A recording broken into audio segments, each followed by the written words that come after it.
Colonel दानवीर मेरे साथ लगातार बने हुए हैं। कर्नल दानवीर, बहुत बड़ी खबर और कहीं ना कहीं राहत की भी खबर दुनिया के लिए कि अब कम से कम रूस और यूक्रेन एक मेज पर तो आए, बातचीत के लिए तो आए, लेकिन जो अपनी अपनी जिद पर अड़े हुए हैं, क्या देख रहे हैं आप? देखिए, ये हम सवेरे से यही बात कह रहे हैं कि कोई ना कोई आइस ब्रेकिंग एक्टिविटी तो हुई और ये सारी दुनिया इसी मीटिंग के ऊपर नज़रें गड़ाई हुई है। सबकी उम्मीदें हैं, ख़ास तौर से उन लोगों की जो इस लड़ाई के बीचों बीच फंसे हुए हैं, जहाँ पर बहुत सारी किल्लतें हो गई हैं और जो भारतीय स्टूडेंट्स फंसे हुए हैं उनकी तो जान भी हथेली पर है। तो ऐसी सिचुएशन में इसके ऊपर, इस मीटिंग के ऊपर बहुत लोगों की बहुत सारी उम्मीद है, लेकिन जैसा आप कह रही हैं कि दोनों तरफ से ईगोज़ बहुत स्ट्रॉन्ग है, अपने अपने स्टांस को हार्डनिंग करने की बातें सामने आ रही हैं। तो मेरे ख्याल से ये भी किसी भी नेगोशिएशन को स्टार्ट करने से पहले अमूमन जो अलग अलग पार्टीज़ होती हैं वो अपना स्टैंस को हार्डन करती हैं, लेकिन इस मीटिंग के अंदर ये जो नेगोशिएशंस होंगे सो कॉल्ड,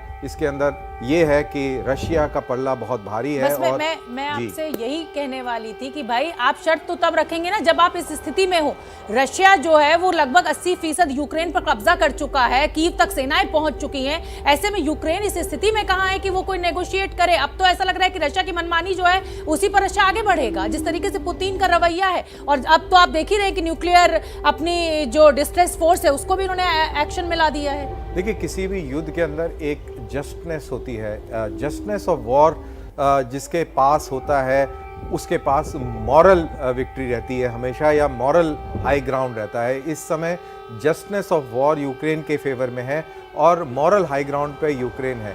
यूक्रेन चाहे कितना भी कमज़ोर क्यों ना हो इस समय, लेकिन उस मॉरल हाई ग्राउंड की वजह से उसका पल्ला भारी है। इसको मैं समझाने के लिए ये याद दिलाऊंगा हिस्ट्री का वो लम्हा जब, जैसे कहते हैं कि अलेक्जेंडर के सामने जब पोरस को चेनों में लेके आया गया और उससे पूछा गया कि भाई तेरे साथ कैसा सलूक किया जाए, तो उसने बोला ठीक वैसे ही जैसे एक राजा दूसरे राजा को करता है। सो पोरस जब चेनों में बंधा हुआ था तब भी उसने अपना स्टांस रखा। कहने का मतलब है कि मॉरल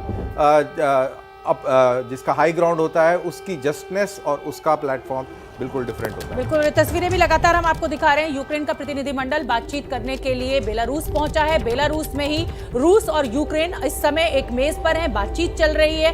कोशिश यह है कि संवाद के जरिए इस पूरे विवाद का हल निकाला जा सके, लेकिन भारत के लिए अगर सबसे बड़ी प्राथमिकता कुछ है तो वो ये कि वो वहां पर फंसे हुए अपने छात्रों को सुरक्षित अपने देश वापस ला सके।